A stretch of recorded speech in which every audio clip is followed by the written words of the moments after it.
I'll lead our End Renewable Energy Subsidies campaign initiative that we've been working on for the last couple of years. You know, the panel just before this was in here talking about innovation in education, right? And you know, they have micro schools and charter schools and online schools and all kinds of things. And one of the interesting things about that panel was how the innovation that goes on in these mostly private schools is so different than the innovation that you don't see, contrasts so sharp with innovation you don't see in public schools. And I think that's interesting, but it's not surprising, because when the government starts to regulate things or fund things or actually provide services or services in particular, you start losing innovation. Well, I think the same thing can be said for renewable energy subsidies in a lot of ways. So the mayor of Georgetown was recently asked how he was able to get, you know, a city in the deep red state of Texas to adopt the progressive policy of 100% renewable energy. Well, he said they managed it by not using the word progressive. Instead, they used the word innovative. But I'd suggest there's very little innovative when it comes to renewable energy today. Particularly, not much innovative about having your citizens and your taxpayers pay $5 million a year over market cost every year and just bleeding the town dry because of their play on renewable energy. Since 2006, in Texas alone, renewable energy companies operating renewable energy operations here in Texas, wind farms, solar farms, have received about $18 billion in subsidies. That's about 10% of the total wholesale sales of electricity in the state of Texas during that time. So when you're talking about subsidies at that level, you're going to see significant changes and problems caused in the market. Innovation disappears, and it's particularly true when you see that a lot of these subsidies come at the margin, and so radical changes we've been seeing here in Texas. And the cost of these are, you know, obviously to taxpayers, but there's also, as we'll see here in a little bit, there's a lot of human cost and there's a lot of environmental cost. And so that kind of leads us to the topic today that we're going to have is it time for renewable energy to get off the subsidies and stand on their own 2 feet. So we'll talk about that today and just how the renewable energy subsidies are affecting the Texas market today. We have a great panel to discuss this question today. I'll introduce them all at one time, and if you'll hold your applause, we'll thank them all for being here at the end of that. Our first panelist today is Senator Kelly Hancock. He is, after serving 3 terms in the I got to get over to my bios here, but I didn't do that. But after serving 3 terms in the Texas House, he moved over to the Texas Senate, and over there is now serving as chairman of the Senate Business and Commerce Committee. He is also sits on the Legislative Budget Board.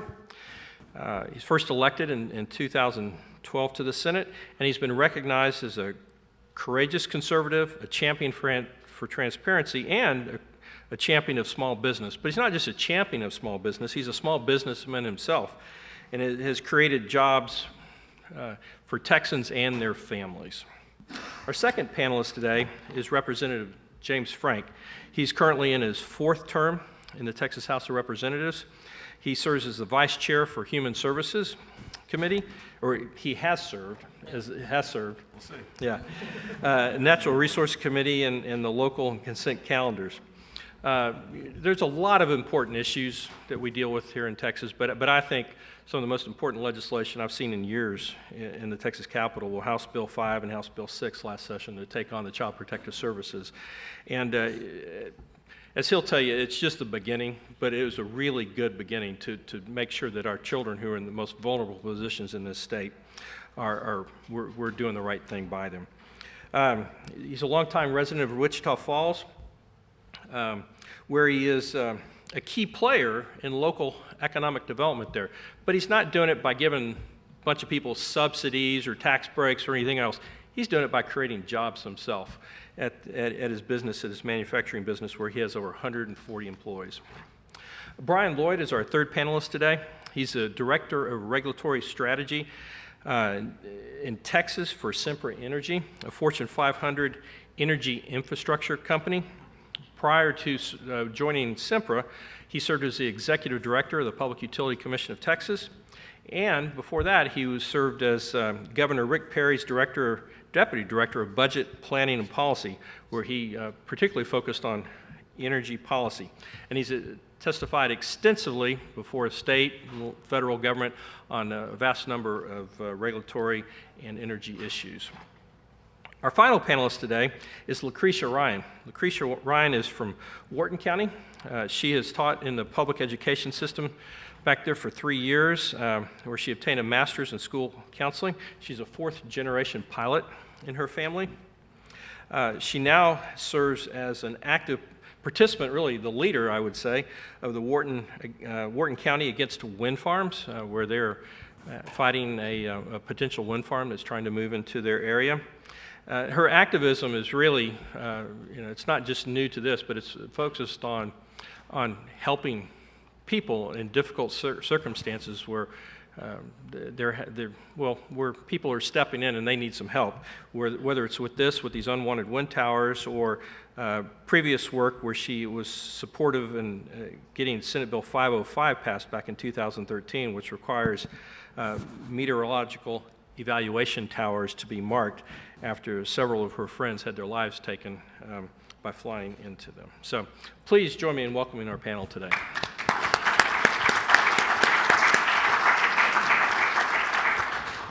All right, we're going to start off our panel today with a short video, which is, we went up to Comanche County several months ago and filmed this, and just to show a little bit about the human effects of renewable energy subsidies.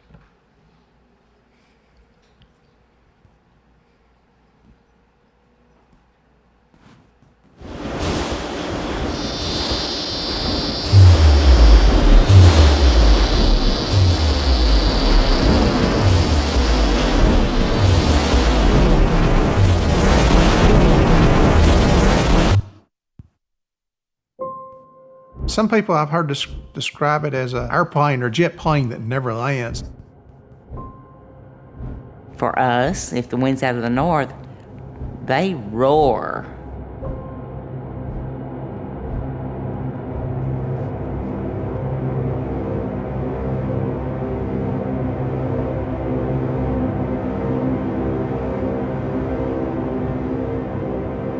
That's something that you go to the country for. A lot of people in the city go to the country for that. And that's something we've enjoyed living in the country, is it's peaceful, it's quiet, it's serene. It's no longer like that here. The wind was horrible, and it sounded like one of them was making even a different noise than normal. It was squealing. It was just horrific. I'm here by myself for a while, and I sat there and I just screamed. You know, you've got the window blinds shut, you've got the curtains pulled too, and it's just nonstop. At night is especially can be really hard when you try to go to sleep at night and you hear the roar of the wind turbines. They reflect off our windshields, off my garage door, my fireplace screen, which is in the middle of a interior wall. We can't eat on either side of the bar or the table without seeing spinning blades or blinking red lights, depending on the time of day.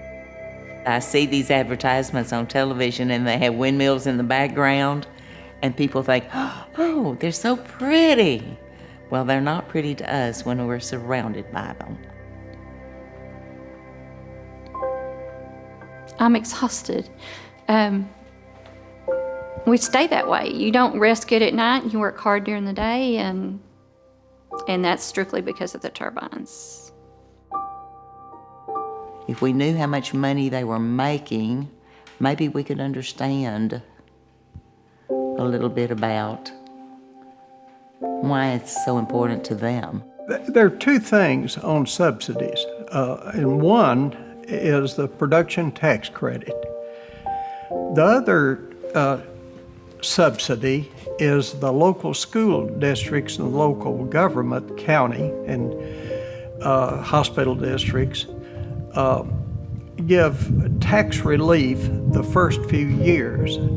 My hope is that all of the subsidies are gone, because if the subsidies go away, these will not be profitable and the wind turbines will go away. They're not making money off the electricity, they're making money off of what the government is giving them.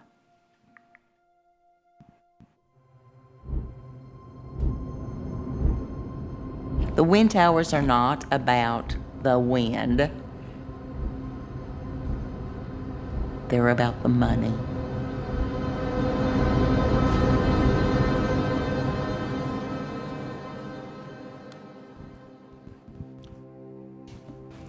All right, we'll let that serve as a backdrop to some of our conversations today, because we talk about a lot of things here in Austin and we get into policies, but there's really people effects of what we talk about here in Austin. So, Senator Hancock, we'll start with you. So you've had your committee had a hearing looking into your interim charges this past fall, and one of those was on renewable energy. And y'all gathered a lot of information during that hearing and subsequently. So could you just talk a little bit about what your committee has discovered, what your thoughts are about the effects of the renewable energy subsidies here in Texas, and what are the next steps to address some of those? Well, don't start out that there's multiple effects. We are unique in the state of Texas where we operate our own grid. We operate it in a system that is completely different than anything else I know of, Bill, and as you're aware of. It is as free market as you can get within this area, and it's broken up into areas. Transmission, for example, fully regulated simply because we only want so many lines imposed coming through a neighborhood. But we're constantly battling, especially in the renewable area, we're constantly battling trying to keep our market balanced because of the subsidies that are offered at the federal level. It negatively impacts our market in multiple ways. Financially, a significant impact. When you have generation being produced, electricity being produced, and they're literally paying you to take it, because, let me say that again, they're paying you to take it because they're producing so much energy and they're getting paid through subsidies to produce this energy that they just need you to take it off their hands, and they're offering negative numbers for it to go in. It disrupts the other producers within the market and significantly drives pricing down to it limits investors willing to invest in what we call baseload capacity. And so there's, on that end, long-term effects I don't know that we'll be able to measure, but when you incentivize one area in one portion of generation, what you're really doing is disincentivizing innovation within that own arena, but other arenas as well. Because of the incentives that are going out there, there is no incentive to level the playing field through innovation when government steps in and offers these types of incentives that cause disruption and an imbalance within our market. And so what happens when you have that at the federal level, then at the state level, we have to, in our market where we're trying to control this marketplace, we have to look at trying to counterbalance what's happening at the federal level. And then what exacerbates that is when you're giving subsidies on top of subsidies. And so when we give property tax breaks, 312, 313, to essentially a competitor in the market that's already getting paid to produce. In fact, they're actually getting paid just to buy the turbines, much less produce them and produce any energy. And so it is, as Brian knows much better than I do, it is really a challenging market to try for us to maintain a level playing field in a competitive environment among all forms of generation.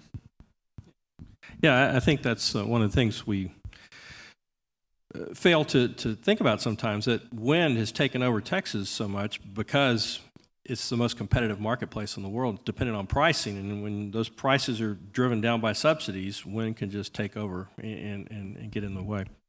Well, Representative Frank, so you've dealt a little bit with wind subsidies, although it really wasn't about wind so much as it was last session when you passed the legislation that prohibited 312 and 313 subsidies for wind turbines within, 29 nautical miles? Yeah, 25. 25 nautical miles of a military air base, right?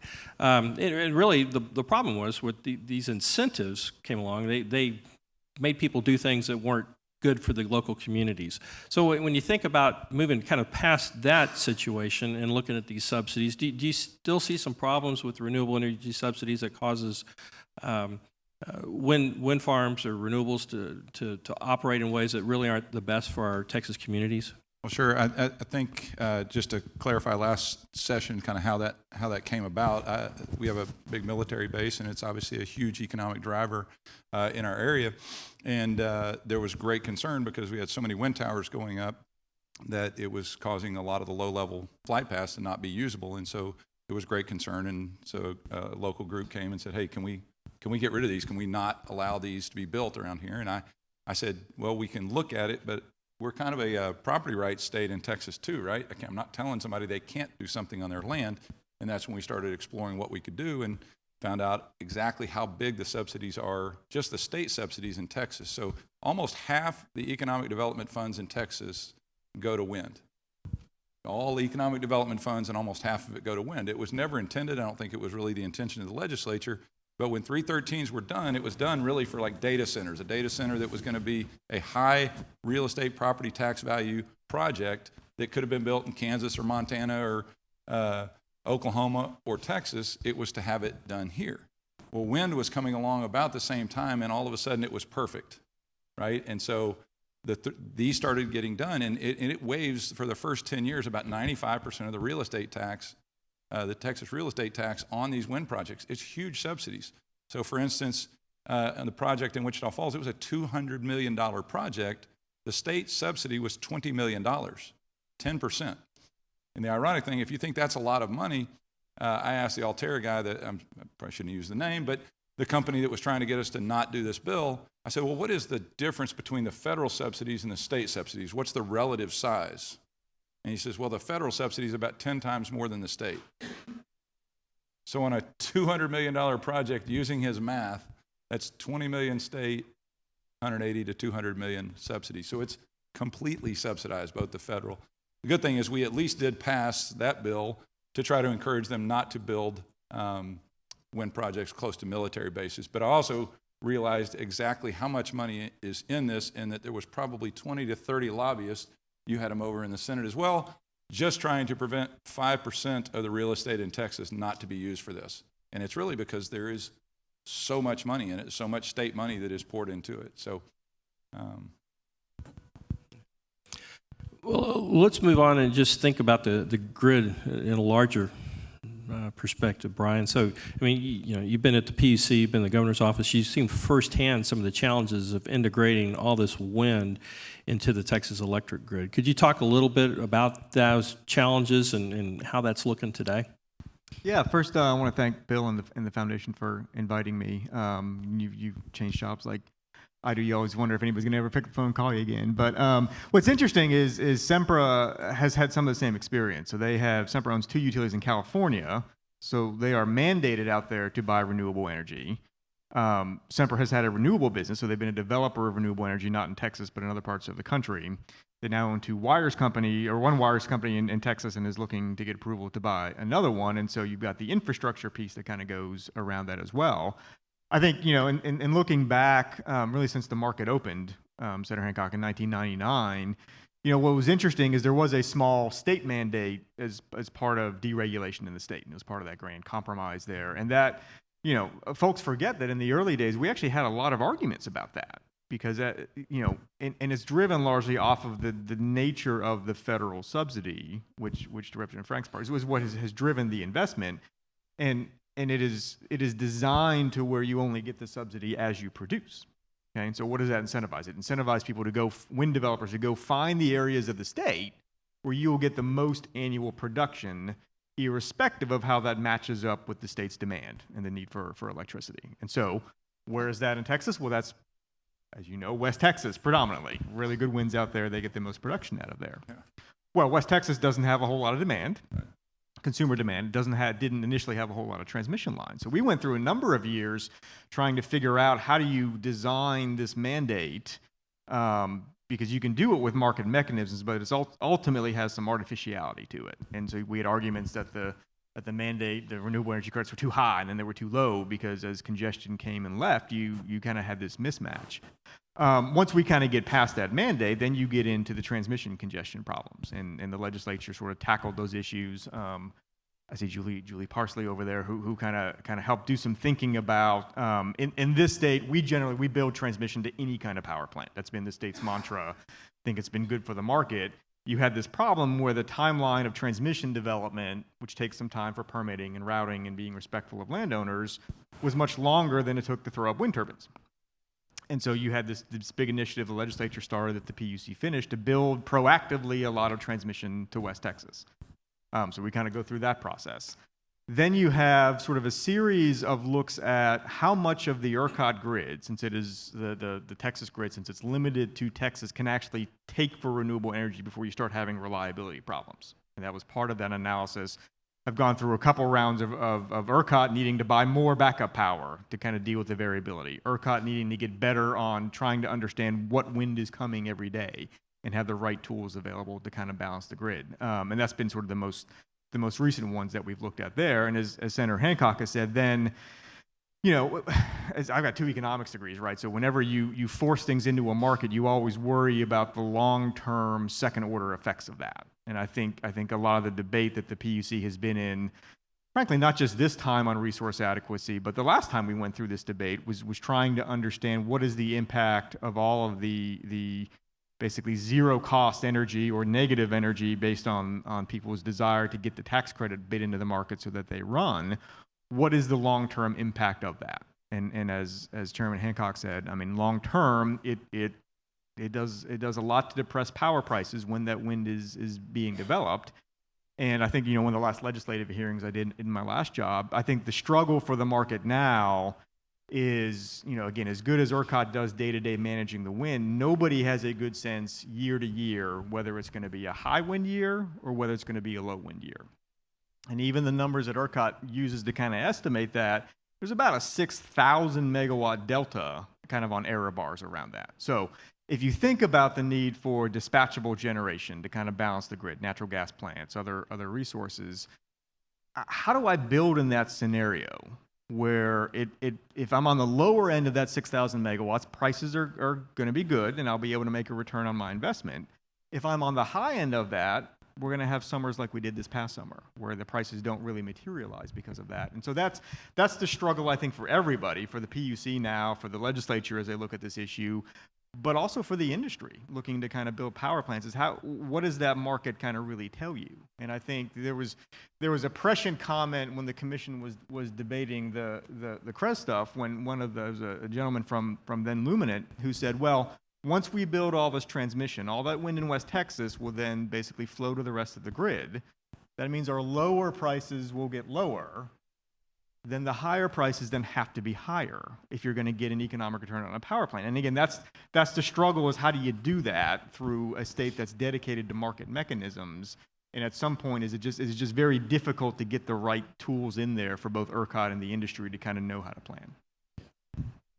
Thank you. It does seem that as we move along, there's just more and more wind just jumping into the marketplace. So I think particularly we see companies coming into Texas and other states to try and take advantage of potentially the last year of the production tax credit, which is scheduled to go away in the end of 2019. Now, this won't be the first time that it's been scheduled to go away, and it's still managed to hang on. So we'll see.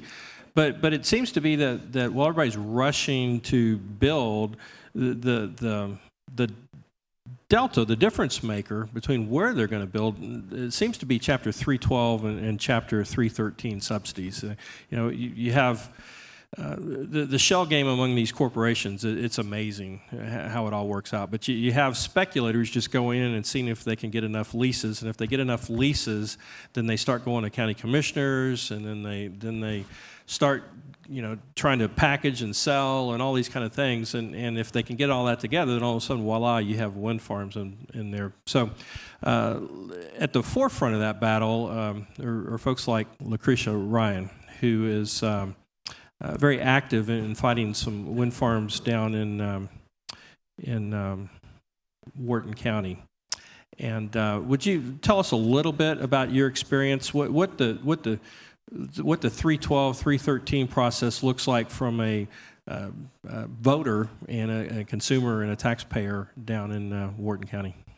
Well, I guess I would say we're living among what legislators have put on our table for us. So the wind in our area, actually, the average wind speed is 9 miles per hour. So for me, I would think, how is it even possible to have a wind turbine? But because of all these subsidies that these companies are getting, and we're close to the power plants and so forth, they like our transmission lines. And it started with the wind company coming in and telling landowners, ultimately, like, we've obtained all of this land already. If you don't sign, you're going to miss a piece of this pie. And they started throwing up Met Towers without anybody knowing. And when we started talking at the community, we were like, wow, there actually isn't this many people that have signed. So I just started reaching out, learning about what the process is that they go through, which is how I actually learned the most about these subsidies and so forth. So we started contacting school board members. Has a wind company or solar company came to you asking for subsidies? Not yet, not yet. We kept watching the agenda every single month. I would call before every meeting. They have to be released on Fridays. So I'd call Thursday or Friday. Isn't anything on the agenda? No. So this month comes around and it's October and I couldn't call on a Friday. I knew I was going to be busy and tied up that day. So I called Thursday afternoon and said, hey, is this 313, 312, Saventus, when, any kind of, nope, not on there. Fast forward, I had a crazy weekend and couldn't talk to anybody. I get a phone call from another friend on Monday that says, hey, they're on the agenda. So ultimately our school board, then after that we learned that they had given the application fee. They had been, and that was actually done in September. So our school board ultimately had been having this conversation and our community knew nothing about it. So the tax dollars they're saving are absolutely outrageous in my opinion. I think it's hard to imagine that for something that could bring in as little as 2 jobs that this could even be available. Not to mention our area is really unique in ag production. So there's no other place in the United States that I know of that grows rice. And rice is heavily reliable on our aerial applicators. So I think that there's a high chance of job loss, actually, if this was to go through. So we're giving this company money in a place that the wind doesn't blow. We're not letting the rest of the community know about it. And then we're actually potentially risking the chance of losing jobs. All for a company that's being funded by taxpayers, that the society, general public thinks, oh, this is free energy, when really it's not. It's coming from people like you and I that are paying taxes every day. So and luckily I will say it's going to our commissioner's court on Monday. They're going to begin talking about it. And our judge did let us know. Well before, probably he knew how unhappy I was with our school board, so that's where we're at currently. And Bill, I don't want to get off on 312, 313, but the reason that the local school districts are able to give that away, which the largest property tax revenue goes to your school district, is because the state formula, that revenue that they don't receive, it really gets offset by the state sending them more money. And so if they receive that revenue, they receive less money from the state based on our formula. By giving an abatement, by not receiving that money, it really doesn't hurt them very much because the state portion increases, or it would decrease if they actually had that tax revenue. So the reason that you see local school districts, and the cities are different, but school districts is because of the way our formula funding works, which is why we're going to fix that this time, is that they give away these abatements knowing... Is that a guarantee? That's a guarantee. Okay. Knowing that the state really is going to offset that revenue loss with state dollars. Yeah, and you're absolutely right. And it's not even just... Say that again. Oh, you're absolutely right. It's session. I just need something like that every once. Because it's not only just the state coming back in, but often they work these deals out for payment in lieu of taxes, right? And so they actually make money off these deals. Oh, yeah. They'll make money before the turbines are ever up. Right, exactly. Cricia, you talked a little bit about the about the payment in lieu of taxes and this application fee, that seems to have gotten some folks upset with you. You want to talk a little bit more about that? So in my personal opinion, it's a gift. So ultimately to me, if you have a really good thing to sell, I don't have to give you money to make you want it. I can tell you how great it is and you're going to want it yourself. But instead, these school districts get to determine, and I have yet to learn how they determine the amount of money that they need to review this application. In accordance with Texas law, they have to cover the application fee, meaning they have to pay for any costs that this review process may entail. So looking at the comptroller's website, I think I've seen school districts get $30,000, $100,000, and for us, our school district was given $75,000 to review it. And that PO was issued the day after our September school meeting, but wasn't brought to the public's attention until our October meeting. And at our school board meeting, the board members were talking about possibly tabling it. And the wind company stood up and said, "Hey, we've just given you $75,000. Our superintendent, "Oh yes, it's sitting on my desk. So we have this $75,000, but you can't utilize it until you accept this application for consideration." And from that moment, I motion, how quickly can I follow? So, and to me, the general public, I don't have $75,000 to go spill to our school district to look at all the negative effects. And there are negative effects, not for people that are living in the city, but if you're living in close proximity of these turbines, there's no laws in Texas that require safe setback distances. There's nothing that talks about decommissioning or requiring it. It's been proven that real estate values drop. For our area especially, we have a lot of potential growth. There's a lot at risk, in my opinion, over something that could bring our school district just a little bit of money. And then that company's bankrupt and gone, and our school's built a bunch of stuff. It's going to be us taxpayers that are forking out the taxes to maintain it. So yeah. Our wind company has sent me a beautiful cease and desist letter for using that term, gift and bribe. So, well, I guess as a pilot, you could also confirm what Representative Frank dealt with last time, that there's a problem with wind turbines and airplanes occasionally. Yeah. I would say absolutely. Yeah. My family is in agricultural aviation, and in our area we produce rice. Rice, grows in heavily water, so there's no way for ground crew to get to that. You have to go through an aircraft. So right now, our runway and the people to the north of us have actually leased out to them. They, by law, nothing stops them from putting a wind turbine right directly in our path, running north and south. So if that was to happen, our runway would potentially be shut down. There would be no way for us to safely, especially carrying fertilizers, which are heavier weight. And our aircrafts have changed. We started out with a 400-gallon, now we have 600. We've talked about going to 800, and in future years, it may be 1,000 gallons. We need safe airspace to go north and south, and right now there's nothing that protects us from that wind company, And that would be detrimental to our company. That's what I've referenced. That would be a job loss for us. Yeah. That's in my cease and desist, not to use the term that there's a potential risk of job loss. You can't use that term? They told me that because I brought up rice production and job loss, that I mentioned there being a significant amount of jobs lost, and they've listed that. They said that's inaccurate, false, and they want me to not use that term and apologize for using it. Yeah. Well, Cricia's done a great job of organizing folks down in her area, but this has really happened all across the state. As part of our initiative, we traveled to 12 different counties, visited with over 1,200 people during the last 8 months, and heard from folks just like them. And some of those folks were up in your district, Representative Frank. Could you talk a little bit about what you've heard from your constituents on this issue? The vast majority of constituents are against it. Obviously, landowners sometimes want it, but there are the negative effects. Certainly, I think you should be able to, anytime you have an economic program, we talk subsidies, if you're going to have subsidy programs, which is great not, and I think it's certainly appropriate at this point to say we've had them long enough, but if you're going to have them, they should create net economic growth. And so when you have them risking military bases, you should be able to say, this is not a good idea. Yes, you may have 10 jobs here, but you are risking, I still say it, I hadn't gotten that letter. You are risking 15,000 jobs in the basis case. You certainly should be able to say you are risking that.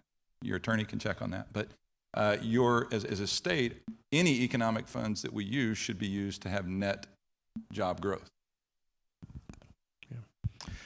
Let's pull back out of rural Texas and kind of back into Austin a little bit. And well, so for instance, in Fort Worth, you don't get a lot of calls about wind turbines because they're not in your area around there, so folks aren't upset about it. But some things that the people have been concerned about lately is the potential declining reserve margin that we have here at the state, and we're currently projected, I think, down to about 7%, which is the lowest we've had since we've gone to competitive markets. Now, the good thing is that means that we're projected to have 7% more energy than we need, right? And that during the hottest part of the summer, when it's really so the key word's projected. Right.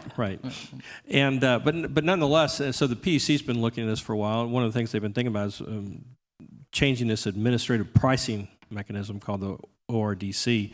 One generator suggested that that change could cost consumers in Texas up to $4 billion a year, which is remarkably similar to what the number was back when we were doing the capacity markets back in 2012, 13 or so. What's your perspective on that from the Senate? Frank, I'd just seen the feds kind of get out of some of the subsidies or at least get them within reason. Because what's happening is the willingness to invest in base load, basically that whether the wind's blowing or the sun's shining, we still have electricity coming from those generators. The willingness to invest in that market has deteriorated because through the subsidies, it has artificially lowered the pricing in the market, which is good for consumers, but it's bad for investors. And long term, it's bad for our market anytime you're negatively impacting what a free market with a government intervention. And so the government intervention comes in, it artificially lowers the prices so you don't have that equilibrium that allows investment in when investment comes in. A good example is and so he mentioned we're down to a 7%. Those of you that don't know, the comfort level, Brian, we've always used is 10. Anything below 10 brings a little discomfort. And the reason that's discomfort is because you like lights and you like your microwave and you like your refrigerator to run.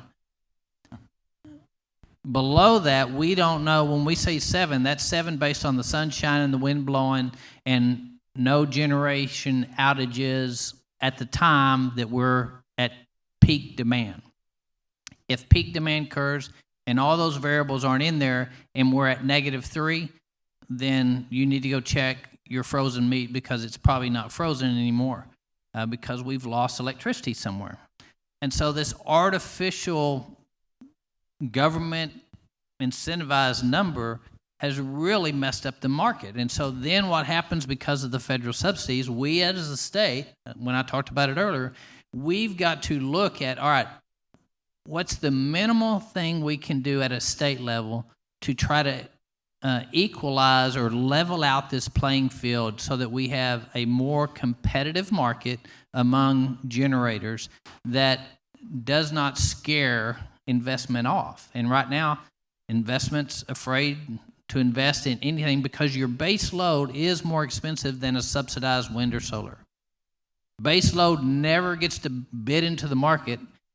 You've done it longer than I have, but I'm going to bet a lot of money that base load never bids into the market at -2 because it always costs them something to produce energy as opposed to some of these subsidized generators that are getting paid such a subsidy. They got so much wind that now they're bidding in, and you can see how that completely messes up the market.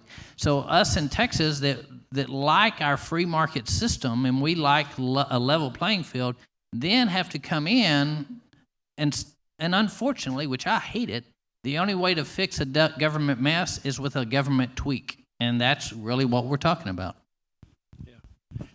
Yeah. Unfortunately, that's often the case.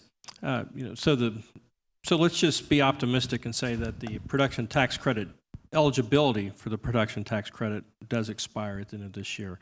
But of course, the production tax credit, once you're eligible for it, you get it for 10 years. So, and then with the IRS rules that you can start construction now but not actually generate for a couple of years, it could be that best case scenario that the production tax credit's still going on through 2031. Well, and what we were looking at, because we have to look at this all the time, and Brian, were you there at the time when Brady was looking at, you may have already been gone, but the tax bill. I mean, because what we thought they were going to do on the tax bill was actually reduce the subsidies, which would have actually kind of fixed our problem, because if they'd have reduced it 2 cents, right, then the two selling into the market at -2 would go away because the subsidy just got reduced by 2 cents. Well, frankly, they couldn't get the votes at the federal level, which had me going, that means we're going to have to come in and do something, because the federal government couldn't get the votes to do what they knew they needed to do to kind of fix this problem, because they have over-incentivized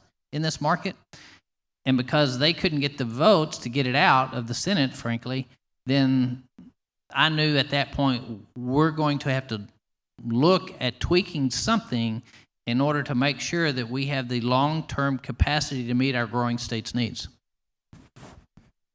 Yeah, I mean, I'll just sort of, I mean, it's the old adage of there really, truly, honestly is no such thing as a free lunch, right? And so, yes, we've had short-term impacts where, in essence, that subsidy in a lot of cases has gotten, bid into the market. Consumers have enjoyed the benefit of that. It's in my prior job, I would often go to environmental conferences or renewable energy conferences and explain that negative power prices in West Texas predominantly benefits the main load in West Texas, which is oil and gas development. So good job, everybody.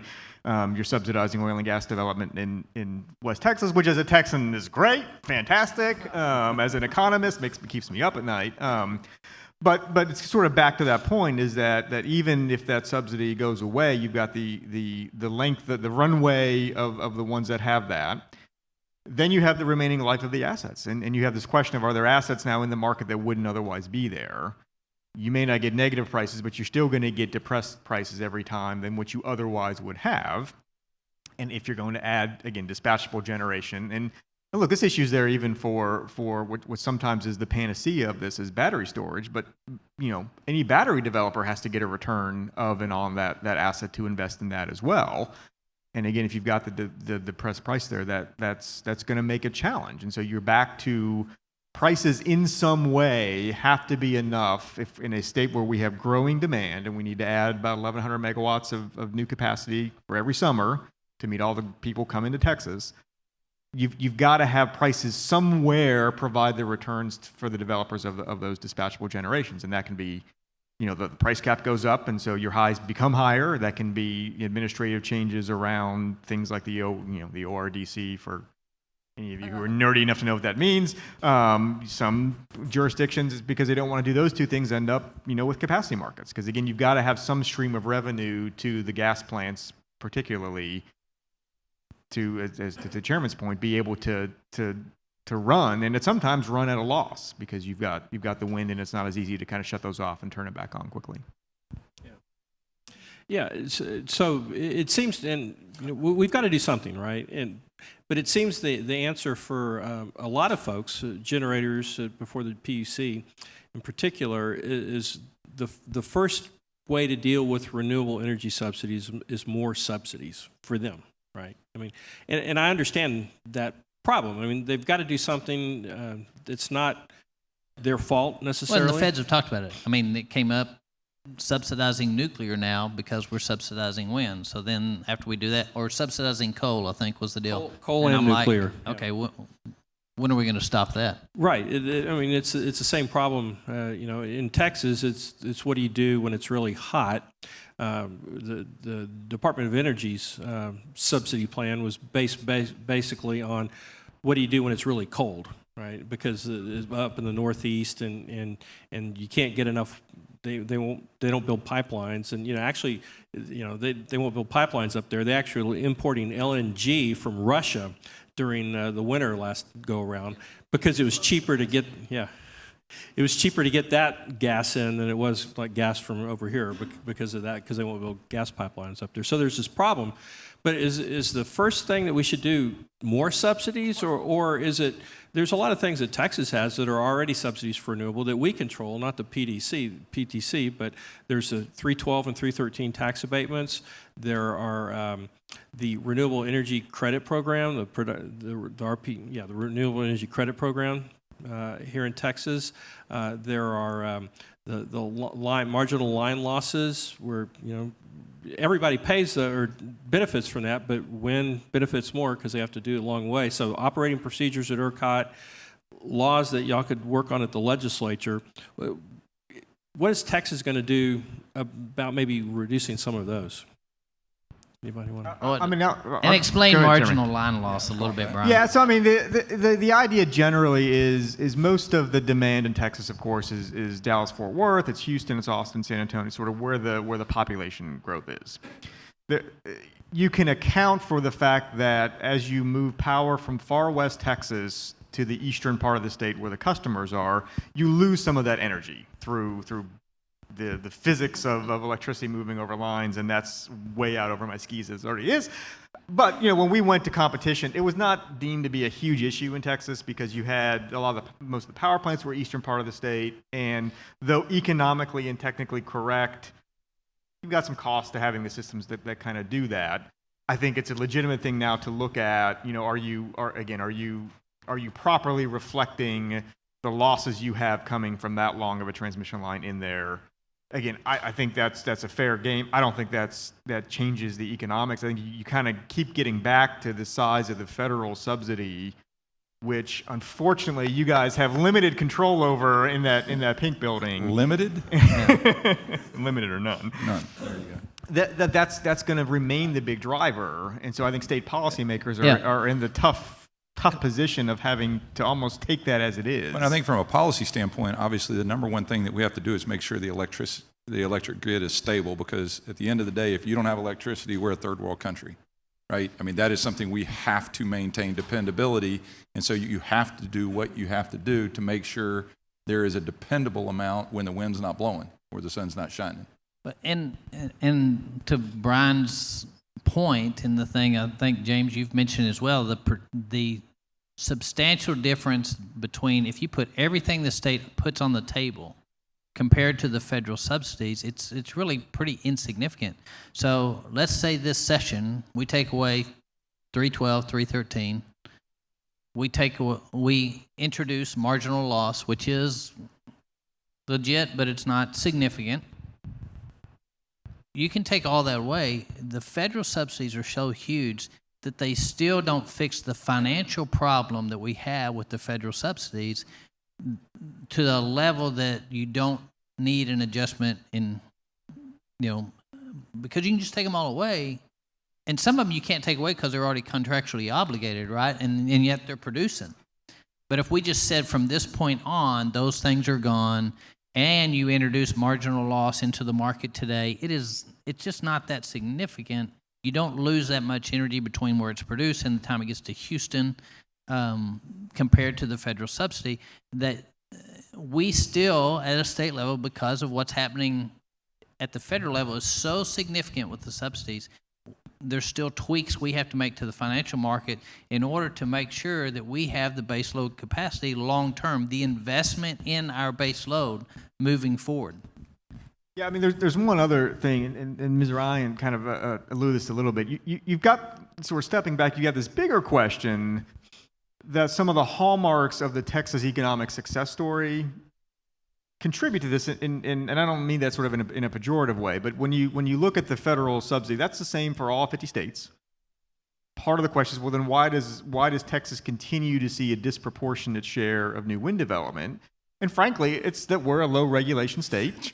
It's all privately held property, and generally we let landowners do with their property as they will. And so it will always be relatively easy to build wind here in Texas as long as that tax credit's around. It's ironic that there is twice as much renewable energy generated in Texas as California, that in that case their high regulation actually works to their advantage. I don't know. Well, and what happens in Wharton County, what they've been told, right, is that if you let us put this turbine on your property, we're going to produce X amount of energy, and from that energy, we're going to make X amount of dollars, and you're going to get a portion of these dollars through a mineral rights type scenario. And the reality is the market is so depressed and we produce so much renewable that the financial gain that your neighbors think they're going to get, they're not getting. Am I correct? And I've heard of other school districts that, taxes in the area actually increased afterwards because the wind didn't pay what it was supposed to pay. So I think that's Mills County. Is that what Mills ISD is?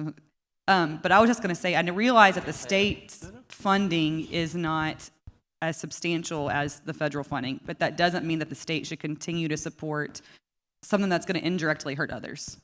And like for us, if I tell people all the time, I'm younger, me and my husband are younger, we have invested a little bit of land, that's an investment truly for us in the future. If my neighbor wouldn't put a turbine up, that's going to decrease my investment. So in turn, the state has indirectly helped somebody else indirectly hurt me.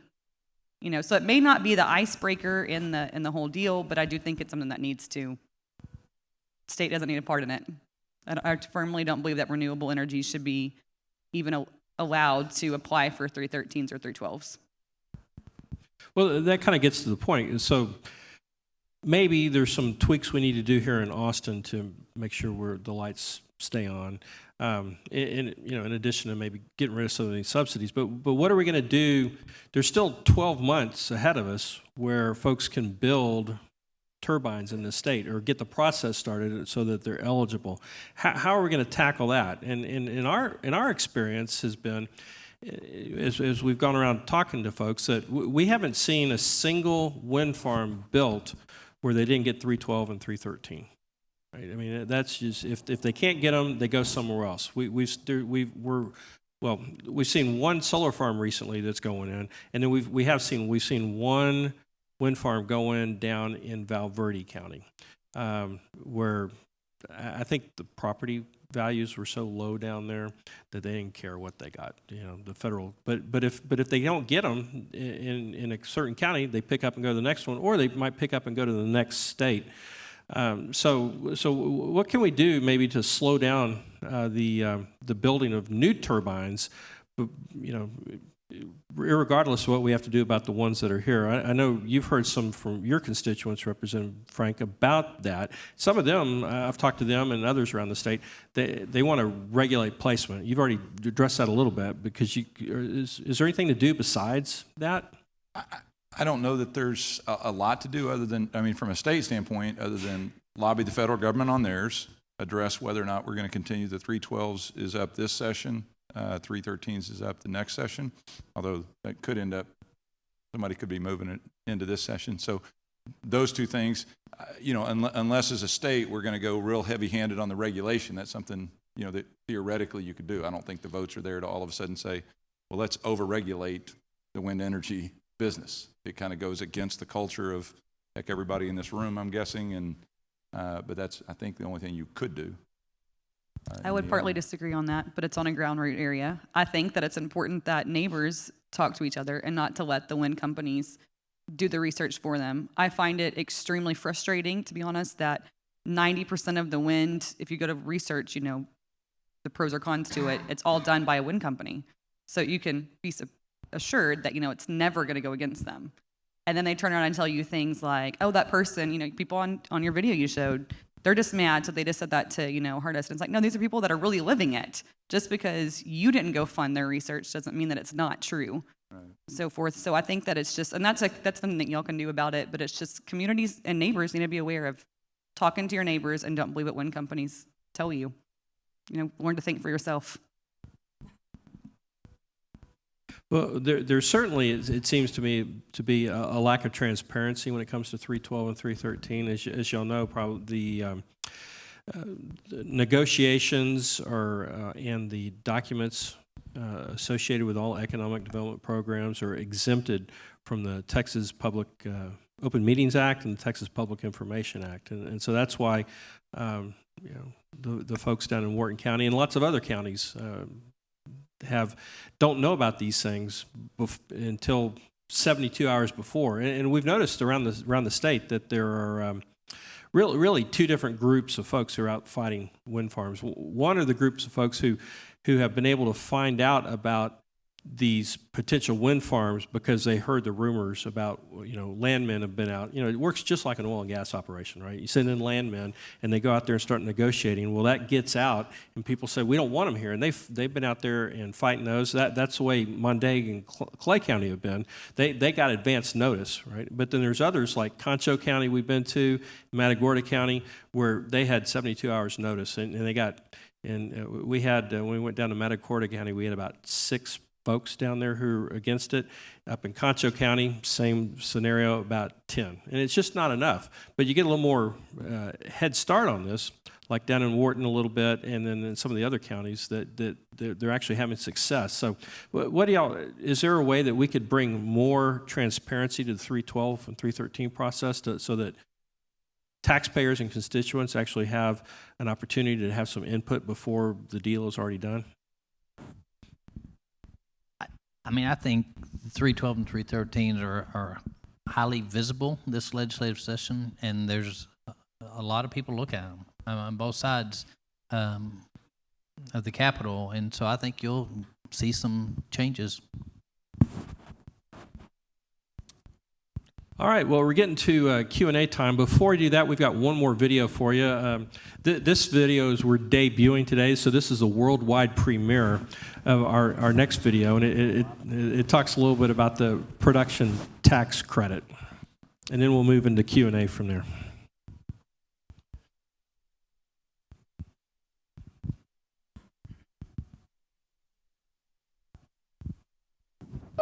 The false promise of renewable energy in Texas is taking billions of dollars from consumers and taxpayers. Here's how Wall Street bankers and giant corporations are profiting from a strategy that could literally leave you in the dark. Here in Texas, more than $13 billion of your money is being diverted to government-subsidized wind farms and solar energy you may never use, while your traditional power grid is being endangered and future blackouts are possible. The government is choosing energy winners and losers in Texas with your money. How could this happen, and who is behind it? Something called the Federal Production Tax Credit, or PTC, allows Wall Street firms and huge energy companies to spend less than 50 cents on the dollar of their own money to pour in tons of concrete and place steel and silica on Texas lands, negatively impacting property values and the environment, while at the same time harming the reliability of the electric grid that powers your life. The other 50 cents to pay for the broken promise of renewable energy is coming from you. Most of it is hidden in your utility and tax bills. That's right. Every time you pay your utility bill or pay your taxes, you're paying exorbitant subsidies for wind and solar energy production you probably will never use. Put simply, because of this PTC, every time the blades on the more than 13,000 wind turbines in Texas spin, countless energy companies, led by NextEra Energy, get tax credits that have totaled more than $22 billion so far. For years, we've been told renewable energy is affordable and eco-friendly. It's just not true. You've been paying billions of dollars for a broken promise. Wall Street bankers and the energy corporations who profit from the PTC are taking your money while they keep you in the dark. Find out the truth at www.texaspolicy.com/renewable. All right, in case you hadn't noticed, we're not real fond of renewable energy subsidies here at the foundation. So, well, we've got some time for some Q&A. There's a gentleman right there with the microphone. So, Terry, why don't you get us started here? Let me hold it. Okay, a couple of questions for you. Why are you even considering paying for marginal losses? You all know that gas pipelines suffer drag, so there's losses in the transmission of fuel and oil. There's not a separate charge. That's all taken care of by the producer or the pipeline owner. So why are you separating this out separately? Okay, so that's That's one question, and let me follow up with another question while I've got the microphone. Maybe you can explain a little bit more about how you say a generator sells into the ERCOT market at a negative price. And here's my reference. So I live in Georgetown. We've got 20 and 25-year contracts. The generators don't sell into the ERCOT market. Georgetown sells into the ERCOT market because Georgetown has a contract to take everything that the generators generate. And when we sell at a loss, then guess who pays for it? It's the local citizens that pay for it. So is that isolated, or is that more general, or are there arrangements in the state where the generator just sells to ERCOT, or is there some other customer that they have a contract with that they dump into the grid and the customer takes out or not? Those two questions, please. I'll take a stab at the marginal loss question, recognizing that luckily I left the PUC before that really got debated. But as I understand it, the issue right now is the way that basically ERCOT calculates prices in the market does not account for that. So the producers really aren't bearing that choice to locate out there where they'll have more losses than before. And so the marginal loss thing is meant to kind of fix that and reflect it, in essence, through lower prices out in the West to kind of reflect that. So it's in some ways it's fixing the distortion that's in there. Most other power markets do it that way. And so that's, I know why it has come up as a possible answer, and you're shaking your head, so I possibly have gotten that all wrong. But that's kind of the gist of it, is to fix the simplistic way that when we originally set up the market, we kind of did it. I don't know if, Chairman, if you wanted to chime in at all. Well, I mean, that's the reality of the market, is that they're paying for what's at the production point, and what arrives at the retail level is less, but they're getting paid based on what's produced at the production point. So that's essentially marginal loss, and it's calculated based on the point of generation, not the point of dispatch at the retail level. Yeah, my guess is that it works differently in the electricity market than perhaps in the pipeline market. My guess. And I think the second question, I mean, I think the short answer there is there's a wide range of how people contract for power. So I think Georgetown largely, as you said, kind of took their arrangement is we will take all this power, and then if we have excess, it's on us to resell it to the market. There are other generators that sell more to the real-time market. To your broader question on the negative price, if that's what I'm doing, just bidding into the real-time market every day. Again, well-functioning markets, people bid marginal costs. If you think about it, for a wind farm and solar farms don't have production tax credits, a little bit different of a subsidy. But if I get paid, the pre-tax value of that has been $35 a megawatt hour. If I can pay you $33, I still get $2 from the tax credit. So it's a logical economic incentive. It's one that, again, when you have small amounts of wind that don't really shift you all the way down to prices falling below zero, doesn't have a huge impact. When you've got 23,000 megawatts of wind on the system on a 75,000 megawatt system, it starts to have an impact in a lot of those. Right. I mean, that was not an issue till we get to a certain amount of capacity of renewables. You get a certain amount of capacity of renewables, and you're almost forced to shove these negative numbers into the grid. Yeah. Yes, sir. Alan? Yeah, what is the timeline to, so we're talking about subsidies right now, and these relative subsidies, but when's the timeline with regards to being a full tax-paying, complete gross revenue taxpayer into the system as everyone else has to be? I guess that's just honestly, it ends up being a political answer, is when politicians have the will to cut it off. Right? Well, but some of these, say the 312s, they are 10, it depends on which ones you're talking about. The 312, 313, typically a 10-year period of time. So at the end of that 10 years, they will then come onto the market and start paying property taxes. The production subsidies are not until they go away. Oh, I'm I'll sorry. add I on. misunderstood the. Production subsidies, that now all of a sudden you have to balance it out, then all of a sudden the production has to be paying its fair share of the social construct to be able to go out there and operate, like oil and gas severance tax. And I would dare say once the subsidies go away for the production and there's repair work needed to be done, that you're going to have, because we talked about they'll go away, they won't go away.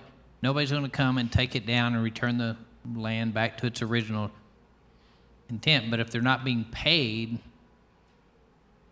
you know, the chances of that being repaired and put back into service, I think, is going to be pretty limited. Yeah, The cost of repair isn't worth it if you don't get the subsidy. And you've again, the design of subsidies. These are sort of the unintended consequences that are often not sort of identified at the front.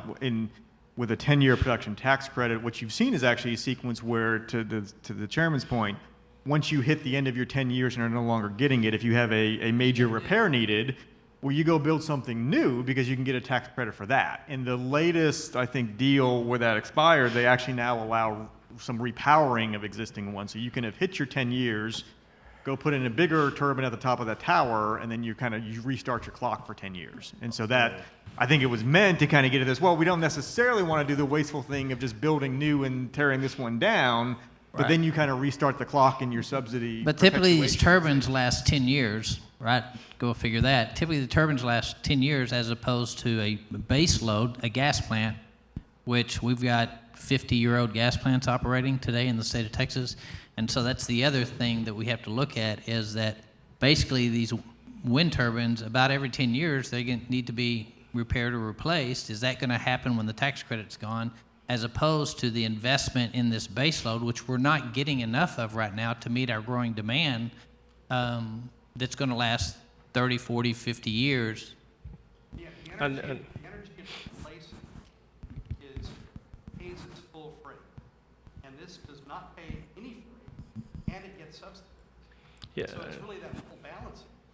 Yeah, I think, I know in Oklahoma, they've talked about putting severance taxes on wind production, just like they put severance taxes on oil and gas. And I mean, at the foundation, we're not real big on, we've never proposed a new tax. Maybe we'll make an exception on this one, but. I just want to throw a comment on unfair taxes too. On our 313, the company that submitted to us, that wind turbine's worth like $2 million when it's first installed. Then it gets this tax limitation. At the end of that 10 years, it's worth like 50.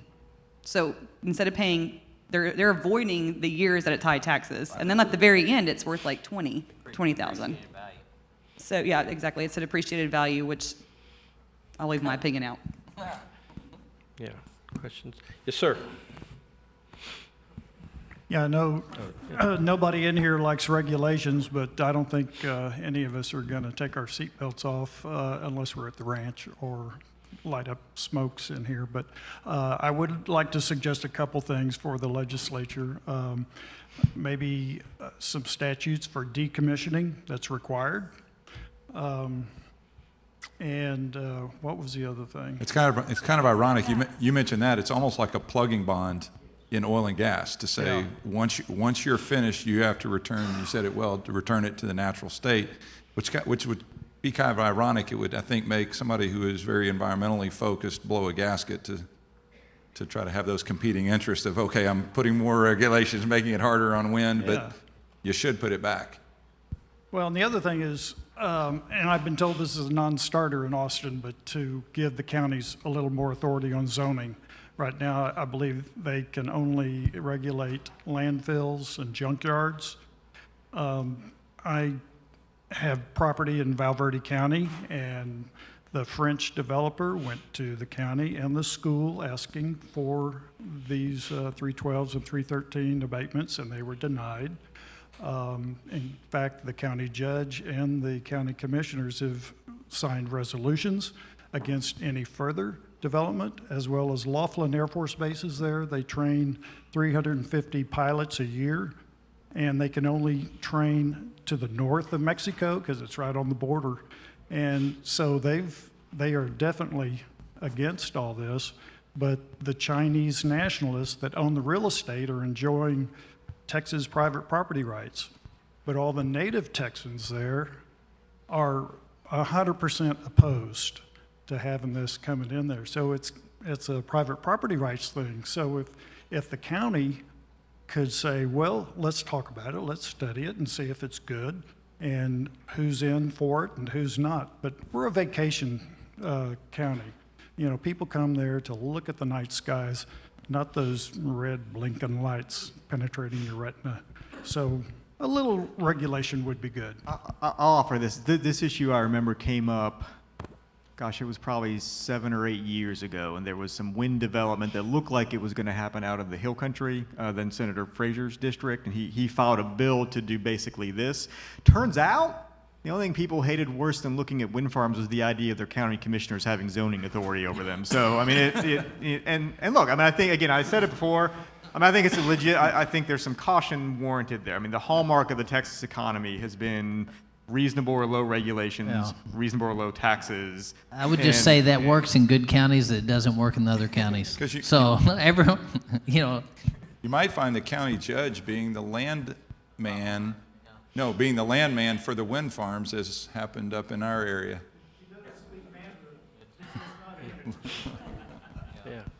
I can relate to what you're going through, because for our area, there's and I've referenced that, we're not like West Texas, where there's not a home for 5 miles. If they put the 185 or even 90 turbines they want, there's going to be a lot of homes that are going to be living amongst us, and I agree. I think that counties should be allowed to zone, or that the state should set safe setback distances to go along with what the medical world has already acknowledged, that there are health issues that go along with this too. Yeah. Yes, right here. I was challenging Alex Trebek a little bit, trying to put this in the form of a question. I had to think about this a little bit. Well, let me put it, here's my preconceived notions and see if I'm on the right track. One, the contribution of wind to the energy mix in Texas is nil. And two, what's really underlying, the real underlying drive for all this, the wind energy, is the concerns about climate change from CO2 emissions from fossil fuel burning. I think that's what's going on here. And the reason I'm raising that, and I don't know if a question's going to come out of here, this organization has hosted multiple conferences that has come to the conclusion, there's been others, other organizations, that the concern about climate change from CO2, from fossil fuels is just overblown. So it would just be useful if there's a way to marry, at some point, that kind of information with these kind of concerns to just get around this somehow. And I don't think a question came out of that, but I think you know what I was getting at. These guys will probably have the numbers better, but actually wind is a more significant part of the Texas grid than you might think. I've heard as much as 30% on some days, but I'm guessing it's closer to 15, 20. On some days, particularly in the spring when the demand is low, I mean, it can push wind serving 50% of the demand at kind of a point in time. Over a year, I think 5-0. I think over the course of a year, we're now close to maybe 20% of annual energy is produced from renewable energy and the like. And look, I mean, I think most of Texas's policies around this have not been climate change driven. It has been, the CREZ in part was sort of a West Texas economic development. A lot of people did want to host wind turbines, and you needed some transmission for that. Wow. Again, the hallmark of our power market has been, let's build a robust transmission grid that helps consumers as we use that. And look, like, I mean, the CREZ is being used to serve oil and gas load in the Permian and to integrate Lubbock into ERCOT. And so, I mean, nobody's reduced emissions more than the state of Texas. So, I mean, you can criticize our free market philosophy, but the reality is that nobody's reduced emissions in the nation more than Texas has through innovation and less government intervention. Yes, sir. Yeah, so one comment would be the whole 312, even beyond solar and wind, there's an element of corporate welfare there, and there's a concern to just be aware of. There may be other ways you can either reduce, even maybe just think about eliminating it, or somehow focus it so it's just for the specific policy goal or Texas goals that you're aiming for. But my question is more about solar, wind. They're this variable source of energy. As you've talked about, it's a strain on the grid. So is there a way that the PUC can make them, if they're participating in these markets and selling into the markets, they need to pay up for the capacity strain that they're imposing And, on the flip side, so rather than talk about, that whole idea of subsidizing coal, maybe that's not such a great idea. But, turn the question around. Can we actually say, look, if you're going to, strain this grid, you need to figure out, you need to have to pay for the fact that you're this variable source that is therefore imposing this burden on the other generators. I will say what we're looking at long term is stability within our grid system and incentivizing stability. Now, I won't go into details of what that looks like, but if you cause instability, providing an encouragement or a way, because there are ways to, even if you're wind or solar, there are things you can do to improve stability, right? Batteries may be an answer at the source or something else, but incentivizing that stability or encouraging it in the market. So we're obviously focused on making sure that we address the difficulties of a market that is highly subsidized by the feds to make sure we meet the long-term strategic goals of a growing, prosperous Texas and maintaining stability. So we are very focused on pushing stability within our grid system. And we're looking at all options, really. Okay, got time for one more question. George? The 312 and the 313s were really not designed for renewables, but the renewable companies are taking advantage of it. And one of the biggest arguments that continues to be made is there are no real permanent jobs created. If there are any, they're very few. They come in and do their stuff and they're out. They don't use local contractors. And, I'm not necessarily in agreement with handing out subsidies to everybody, but if somebody's going to bring in 100 or 200 employees and build up a base in a community, it's not all bad. But these renewables do not do that. So how can we make it to where it makes sense? Yeah, really, it's to not renew the 312s and 313s. I think there'll be a lot of people wanting to get rid of them, but frankly, there's also a huge amount of money, and a lot of money is going to be spent to renew them. I really think the secret, and Bill and I have had this conversation, is the schools. We need to convince the schools that they are not making money. The schools get a little check and think they're making money and think wind is their friend. But the reality is if you look at the amount of property taxes that have not been collected in Texas on the wind and how much more money the schools would have, even if we had half as many wind turbines in Texas, schools would have tons more money. Now, I talked about it. We need to get those statistics before these bills come up, but school districts need to understand how much money is lost into the school system, because I think they're going to be the swing vote. My personal opinion is they're going to be the swing vote on whether or not 312s and 313s, at least for wind, go away. But James, that's our formula system. It doesn't negatively impact them because the state steps in and replaces that revenue, and we don't get credit for that. But just like Harvey and you see property values drop, the state portion based on our formula increases significantly, and so if they receive that revenue, their state check decreases. So they're sitting there and saying, "Oh, give it away. We'll take the money up front." Because the state's going to pay us the difference anyway. Right. So it's why our school finance system's messed up as well. It incentivizes encouragement of 312 because there's no downside for the school district. There's absolutely no downside. Yeah, I think that's what we wind up seeing with renewable energy all the time, that somebody else is paying for it, not the people. The people who are benefiting from renewable energy are not the citizens of Texas. They're paying for it, but they're not benefiting from it because they don't get more electricity. They don't get much of anything except just higher bills, whether it's your electricity bill or your tax bill. Well, based on that, at that point, we're going to go ahead and stop today. We had a great panel today. Would you please join me in thanking them one more time for that?